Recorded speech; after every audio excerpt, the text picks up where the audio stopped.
Gimana Mas Eka untuk yang pendidikan vokasi ini Mas? Tidak perlu ada pendidikan formal untuk vokasi. Jadi kalau begini kita tetap ngomong gini, jadi pertanyaannya 15 tahun ini ngapain aja gitu.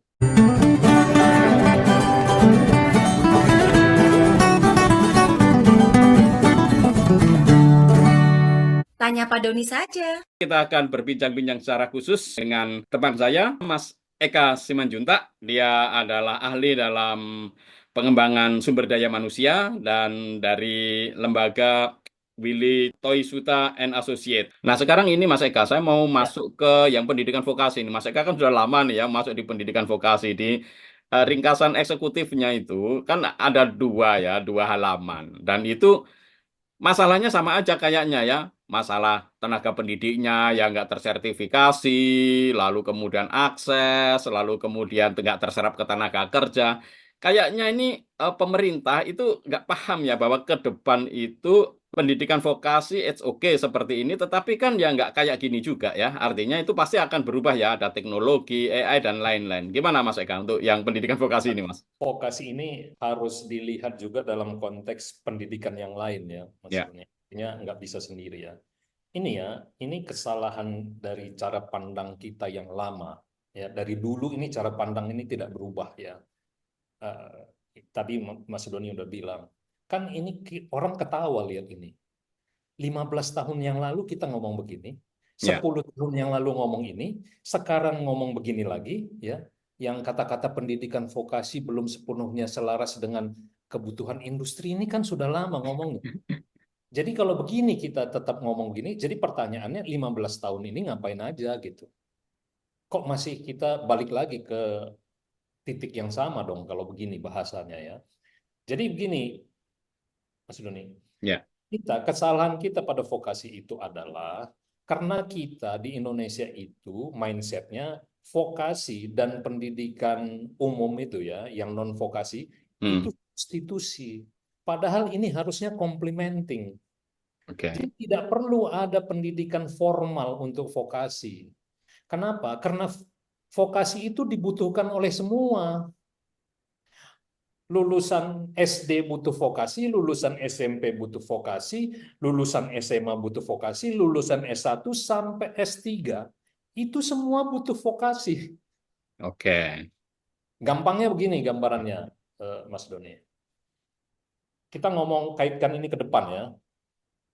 Sekarang lagi tren ini perpindahan kendaraan bermotor dari bahan bakar fosil menjadi EV ya, electric vehicle, Electric mobil vehicle. listrik, Ya. kendaraan listrik gitu ya. Itu implikasinya pom bensin akan tutup kan, Ya. akan muncul tempat charging baterai yang tidak sekompleks, artinya tidak butuh bantuan lah kayak kayak pom bensin biasa ini yang Ya. kita masih ada sekarang. Itu ada puluhan ribu pekerja di pom bensin itu akan kehilangan pekerjaan di situ dan harus mencari pekerjaan baru. Artinya, mereka harus belajar tentang keterampilan yang baru.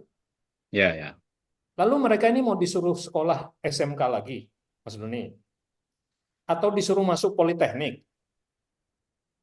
Jadi ke depan itu perubahan itu akan sangat banyak di segala bidang. Lalu ini yang kita dorong itu malah pendidikan formal. Aneh kan? Ya. Padahal kita sudah bicara tentang upgrading dan reskilling. Scaling. Ya. Reskilling itu kan bukan masuk sekolah keluar sekolah, Mas Doni. Betul. Itu kan Betul. cukup 3 bulan, 6 bulan, 1 tahun kan. Ya. Itu satu. Lalu kita punya sekolah SMK ini tidak akan pernah bisa berhasil. Kenapa? Yang pertama kita masih bermasalah dengan eh, pengajarnya kan. Ya. Betul. Itu sudah dari dulu apa aja dibicarakan nggak pernah selesai masalah ini karena nggak ada yang betul-betul berani membuat terobosan untuk mencari menerapkan solusinya. Apa solusinya? Udah dibicarakan banyak tapi tidak dilakukan. Tidak dilakukan. Nah, yang kedua ini dari jadi ini yang ketiga lah. Yang pertama tadi itu kan eh, vokasi itu harusnya dia non formal gitu. Non formal ya. ya. Nah, persoalannya adalah kita menghasilkan gurunya itu susah, ya. Yang berikutnya, Mas Doni, bayangkan ya, saat ini yang namanya SMK yang bagus itu yang ada di Kudus, Ya, yang memang dibantu oleh Jarum perusahaan-perusahaan. Foundation. Jarum Foundation itu mengeluarkan uang, ada yang 50 miliar satu SMK, 20 Ya, miliar, 40 miliar, which is pemerintah kita nggak punya. ya. Kita itu yang namanya pusat keunggulan itu Hanya cuma 2 miliar kayaknya, Mas. 2 miliar satu, mau bikin apa gitu. Ya, itu satu. Ya, Lalu, Mas Doni, kalaupun pemerintah punya uang sebanyak itu ya, seperti Jarum, ya, ya, pertanyaannya dengan uang sebanyak itu yang dihasilkan satu tahun berapa? Satu sekolah. ya. Cuma 200-300 orang, which is secara ekonomi itu nggak efisien sama Nggak sekali. efisien, betul. Kita punya kebutuhan tenaga kerja yang harus di-upgrade itu banyak sekali. Sementara SMK sudah 3 tahun, cuma meloloskan 200 atau Ya. 300. Indonesia yang nggak punya uang banyak itu, ini nggak mungkin gitu. Nggak realistis ya, Mas ya. Biayanya Sangat terlalu tidak besar. realistis. Nah, ini sudah dibicarakan berkali-kali, tapi kan Ya, nggak ada yang berani melakukan terus. Tapi ini kebutuhan masa depan begitu. Mas, buat apa nih 3 ya. tahun ya dihabiskan waktu oleh mereka menghasilkan 200 sementara uangnya begitu banyak. Begitu banyak, ya. Mendingan ini digabung, dijadikan non formal, ada ribuan orang setiap tahun yang bisa ikut itu. Karena persoalannya gini kan, Mas Doni. Emangnya kalau mau jadi resepsionis itu harus sekolahnya 3 tahun.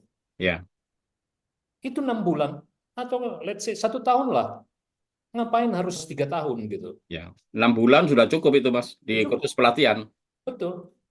Jadi biar aja SMA, habis itu ikut pelatihan, Ya, langsung kerja. Nanti dia betul. mau upgrade lagi, naik lagi. Nah sekarang persoalan kita kan, tamat SMK, kerja. Lalu kalau dia mau meningkatkan karirnya, dia mau kemana lagi? Masuk lagi S1, Hmm, 4 tahun. Cari kerja, udah hilang kerjaannya. Iya, betul. Ya. Yang lebih parah lagi, tamatan SMK, itu ketika ambil politeknik bidang yang sama, emang 4 tahun udah nggak laku. yang di SMK itu kan diulang lagi.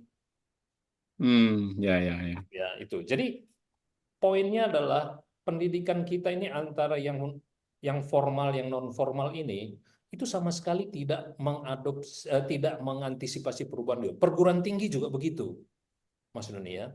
Coba sekarang ini di seluruh dunia negara maju itu udah ngomong soal smart agriculture, sudah Ya. ngomong precision agriculture.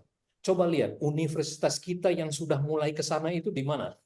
Hmm, Nah, pertanyaan saya gini kan, itu perguruan tinggi yang unggul-unggul akreditasinya itu sudah sejauh mana mengantisipasi megatrend itu? ya. Mana program mereka itu yang sudah mengarah ke sana? Ini saya banyak membaca itu katanya begini Mas Doni, dalam 3 tahun lagi itu hampir semua bidang itu sudah dipengaruhi oleh AI. AI ya. Ya, sekarang kita punya di perguruan tinggi yang sudah mulai secara serius memperdalam AI ini di mana? Ya, Ya mungkin kalaupun ada ya berapa lah ITB paling ya saya nggak tahu, tapi paling ya itu berapa banyak dibandingkan betul. 5.000 gitu. Sementara kalau ditanya yang unggul berapa? Banyak sekali. Jadi ini persoalan kita. Jadi beberapa waktu yang lalu itu UN itu sudah mengeluarkan ya 10 resiko yang akan dihadapi dunia dalam 10 tahun ke depan gitu. Ya termasuk apa namanya misinformasi. Bayang Hmm, ini ya misinformasi sama hoax itu. Maksudnya ini kalau sekarang ini kan masih kita yang manusia yang buat ya. ya, betul, Kalau betul. itu AI, Ngeri ya. ngeri kan? Ya, Nah sekarang perguruan tinggi kita itu ngomong apa tentang itu? Ada nggak penelitian-penelitian itu antisipasinya? Itu tentang itu. Lalu yang kedua lagi, Mas Doni gini, ini semua orang bicara tentang climate change, ya. climate change ya. Yang orang bicara bagaimana memitigasinya, mengurangi emisi segala macam kan semua. Pertanyaan saya, Mas Doni, mana perguruan tinggi yang bisa membantu kita memberikan informasi pengetahuan tentang apa yang semua orang harus lakukan untuk memitigasi climate change itu. Nggak ada yang namanya uh, Institute for Sustainable Development di perguruan tinggi Indonesia itu ada di mana? Kalau misalnya gini, semua orang kayak kita deh gitu ya, satu lembaga ini mau tahu nih, dalam kita bekerja itu kita ingin supaya kita tidak ikut memproduksi emisi misalnya. Ya, Lalu kita mau bertanya pada siapa sekarang di Indonesia ini? Mana perguruan tinggi yang bisa yang membahas itu. membahas itu, memberikan advice pada kita? Yang ini malah nggak ada nih di peta jalan ini. Di peta jalan tidak ada, di perguruan tinggi juga masih klasik ya Mas ya, pendekatannya. Saya masih ingat Mas Doni, waktu Kemdikbud itu melaunching SDGs ya, tahun berapa ya? 2017 atau 18 itu saya masih ingat itu di Hotel Atlet Century itu. Hmm. Di situ saya udah bilang, ini dunia ini udah begitu majunya, orang di dunia lain itu bicara kualitas, kita ini masih bicara akses. Di peta jalan ini yang dibicarakan akses, semua hampir semuanya ini ngomongin akses. Ya, ya, Harusnya kan akses itu hanya implikasi kan. betul. Kalau kita mau mengembangkan ini dalam rangka mengantisipasi masa depan, maka yang kita butuhkan itu infrastruktur itu apa segala macam. Perubahan dunia itu ya Mas Doni, yang begitu cepat kan, itu kan membutuhkan kemampuan orang untuk belajar dengan cepat kan, hal-hal yang Ya, baru. hal-hal Kan yang baru, betul. tidak mungkin kita keluar masuk sekolah ini Ya, kalau setiap kali berubah kita masuk sekolah keluar kan ya, nggak mungkin. nggak bisa. Nah, yang harus dimiliki oleh setiap orang untuk bisa survive itu kan kemampuan untuk menjadi pembelajar seumur hidup itu kan, Ya, long life learner katanya. Pertanyaan saya, di mana itu ada di dalam peta jalan ini? Bagaimana untuk menciptakan yang seperti itu di pendidik di PAUD-nya itu harus apa, di SD harus ya. apa, SMP harus apa, SMA harus apa? Nggak ada. Pembelajar sepanjang hayat ada, Mas, di dalam pendekatan sekarang ini kan, tapi tampaknya dalam sebuah sistem kita tidak punya ya Ya, mekanisme. Artinya ya. kalau misalkan nih ada anak nanti eh, oke drop out dari SMA, terus dia mau gimana? Long life learning tidak difasilitasi untuk pelatihan-pelatihan atau kursus yang memang mereka butuhkan kan? Harusnya itu kan tersedia untuk mereka nih, Mas. Ya, yang juga begini kan, Mas Doni. Misalnya kita balik ke perguruan tinggi misalnya, Hmm. kita nggak tahu nih. Kalau saya masuk di akuntansi misalnya, saya kuliah 4 tahun.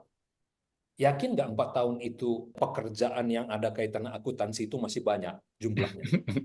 Dan kerjaan Sementara robot semua, Indonesia Mas. ini universitas itu akuntansi banyak sekali kan? Ya, Nah, lalu kalau sampai mereka sudah tamat, ternyata akuntansi itu berkurang, kan mereka harus belajar sesuatu yang baru, Mas ya. Doni.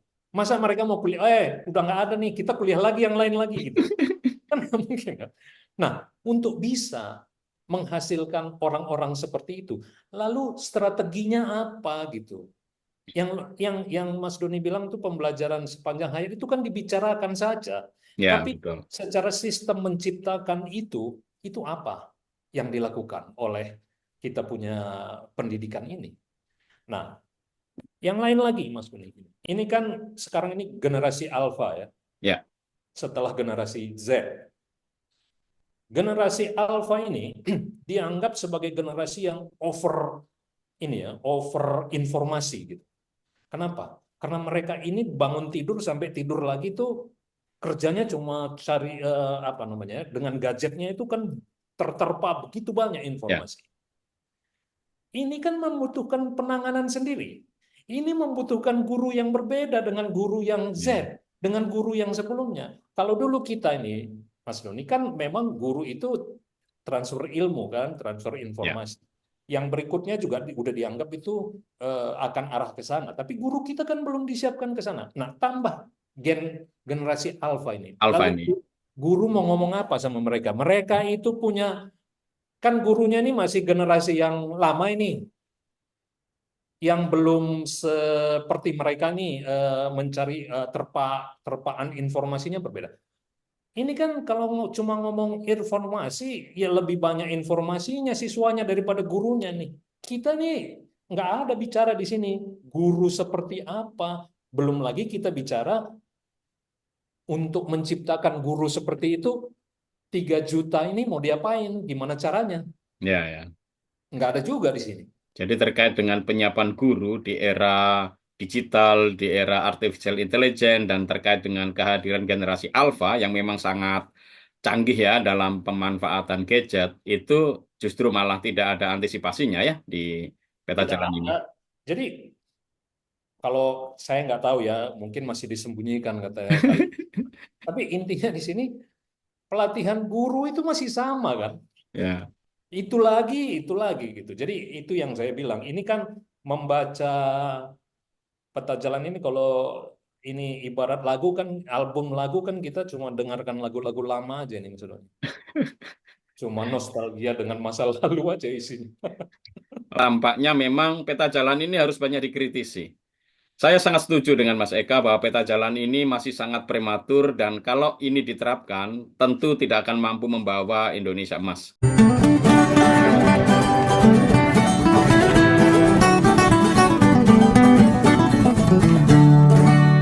Tanya Pak Doni saja.